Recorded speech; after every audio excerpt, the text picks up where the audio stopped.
ನಮಸ್ಕಾರ ಸ್ನೇಹಿತರೆ, ಎಲ್ಲರೂ ಹೇಗಿದ್ದೀರಾ? ನಿಮಗೆ ಇವತ್ತೊಂದು ಸಣ್ಣ ಕಥೆಯನ್ನು ಹೇಳ್ತೇನೆ. ಒಬ್ಬ ಮನುಷ್ಯ ನದಿ ತೀರದಲ್ಲಿ ವಾಸವಾಗಿದ್ದ. ಅವನು ಯಾವಾಗಲೂ ಮನೆಗೆ ಸಾಮಾನುಗಳನ್ನು ದೋಣಿ ಮೂಲಕನೇ ಸಾಗಿಸ್ಕೊಳ್ತಾ ಇದ್ದ.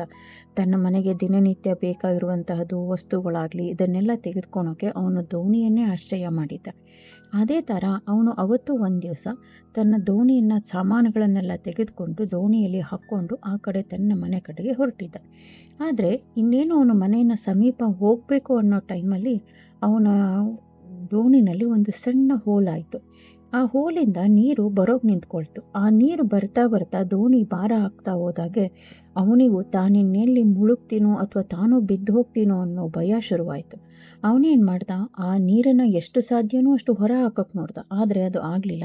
ಕೊನೆಗೆ ಅವನು ತನ್ನ ಮನೆಗೋಸ್ಕರ ತೆಗೆದುಕೊಂಡಿದ್ದ ಸಾಮಾನುಗಳನ್ನೆಲ್ಲ ಹೊರಗಡೆ ಹಾಕ್ತಾ ಹೋದ.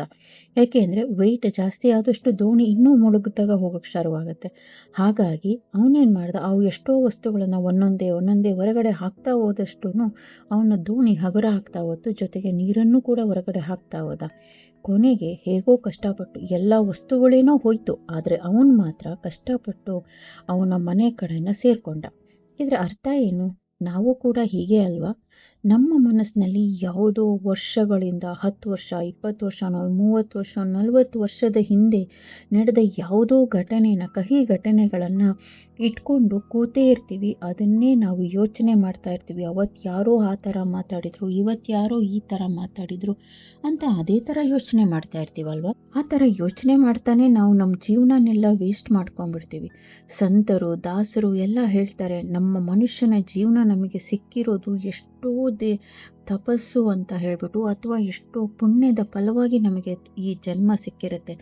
ಈ ಸಿಕ್ಕಿರುವಂತಹ ಈ ಜನ್ಮನ ಯಾವುದೋ ಹಳೆಯ ನೆನಪುಗಳನ್ನು ಅಥವಾ ಯಾವುದೋ ಹಳೆಯ ದ್ವೇಷನ, ಯಾರೋ ಏನೋ ಮಾತಾಡಿದ್ದನ್ನೇ ಇಟ್ಕೊಂಡು ಊಟ ಮಾಡೋದು, ಬರೀ ಅದನ್ನೇ ಯೋಚನೆ ಮಾಡೋದು, ಅಥವಾ ನಿದ್ದೆ ಮಾಡ್ಬೇಕಾದ್ರೂ ಅದನ್ನೇ ಯೋಚನೆ ಮಾಡೋದು. ಏನು ಬಂತು ಅದರಿಂದ? ನೀವಂದ್ಕೋ, ಆ ಮನುಷ್ಯ, ನಿಮಗೆ ಯಾರೋ ನೋವು ಮಾಡಿದ ಮನುಷ್ಯ ತನ್ನ ಜೀವನನ ಅವನು ಸರಿಯಾಗಿ ಸಾಗಿಸ್ಕೊಂಡು ಹೋಗಿರ್ತಾನೆ. ಇಲ್ಲಿ ನಿಮ್ಮ ಜೀವನನ ನೀವು ಮಾತ್ರ ಹಾಳು ಮಾಡ್ಕೊತಾ ಇದ್ದೀರಾ. ಹೇಗೆ?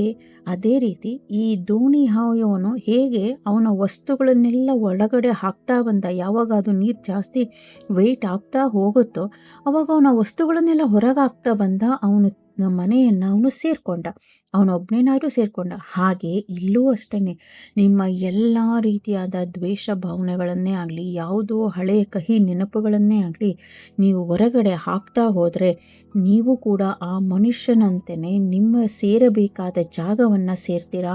ನೀವು ಸಾಧನೆ ಮಾಡಬೇಕಾಗಿರೋದನ್ನು ಖಂಡಿತ ಸಾಧನೆ ಮಾಡ್ತೀರಾ. ಅದನ್ನು ಬಿಟ್ಟು 40-50 ವರ್ಷದ ದ್ವೇಷನ ಅಥವಾ ಯಾವುದೋ ನೋವನ್ನು ನೀವು ಮನಸ್ಸಿನಲ್ಲಿಟ್ಕೊಂಡು ಕೊರಗ್ತಾ ಹೋದರೆ ನೀವು ಏನನ್ನು ಸಾಧನೆ ಮಾಡೋದಕ್ಕಾಗೋದಿಲ್ಲ. ಯಾವಾಗ ಹುಟ್ಟಿದ್ರಿ ಅಂತ ಗೊತ್ತಾಗಲ್ಲ, ಯಾವಾಗ ಮಣ್ಣು ಸೇರಿದ್ವಿ ಅಂತಲೂ ಗೊತ್ತಾಗೋದಿಲ್ಲ. ಹಾಗಾಗಿ ದಯವಿಟ್ಟು ಇದನ್ನೆಲ್ಲ ಬಿಟ್ಕೊಂಡು ಒಳ್ಳೆ ನೆನಪುಗಳಿಗೆ ನಿಮ್ಮ ಮನಸ್ಸಿನಲ್ಲಿ ಜಾಗ ಕೊಡಿ. ಕಹಿ ನೆನಪುಗಳನ್ನು ಆದಷ್ಟು ಅದರಿಂದ ಹೊರಗಡೆ ಹಾಕಿಬಿಟ್ಟು ಮನಸ್ಸಿನಿಂದ ಹೊರಗಡೆ ಹಾಕಿ ನಿಮ್ಮ ಮುಂದಿನ ಜೀವನದ ಗುರಿಯನ್ನು ತಲುಪಿ. ನಿಮಗೇನೋ ಮಾಡಬೇಕು ಅಂತಿರುತ್ತೆ, ನಿಮ್ಮ ಮಕ್ಕಳನ್ನು ಏನೋ ಓದಿಸ್ಬೇಕು ಅಂತಿರುತ್ತೆ, ಅಥವಾ ನಿಮಗೆ ಏನೋ ನಾನು ಒಂದು ಈ ಎಲ್ಲ ಕೆಸರಿನಿಂದ ಮೇಲೆದ್ದು ಬರಬೇಕು ಅಂತ ಇರುತ್ತೆ. ಆದರೂ ಈ ಹಳೆ ನೆನಪಿನ ಕೆಸರು ನಿಮ್ಮನ್ನು ಎಳೀತಾ ಇರುತ್ತೆ. ಆಗ ನೀವು ಆ ಕೆಸರಿನಿಂದ ಆದಷ್ಟು ಎದ್ದು ಮೇಲೆ ಬಂದರೆ ಮಾತ್ರ ನೀವು ನಿಮ್ಮ ಜೀವನವನ್ನು ಮುಂದೆ ಸಾಗೋದಕ್ಕೆ ಆಗಲಿ, ಒಂದು ಒಳ್ಳೆ ರೀತಿಯಾದ ಅಂತ್ಯವನ್ನು ಕಾಣೋದಕ್ಕೆ ಸಾಧ್ಯ. ದಯವಿಟ್ಟು ಇದನ್ನು ಒಂದು ಸತಿ ಆಲೋಚನೆ ಮಾಡಿ friends. Thank you so much.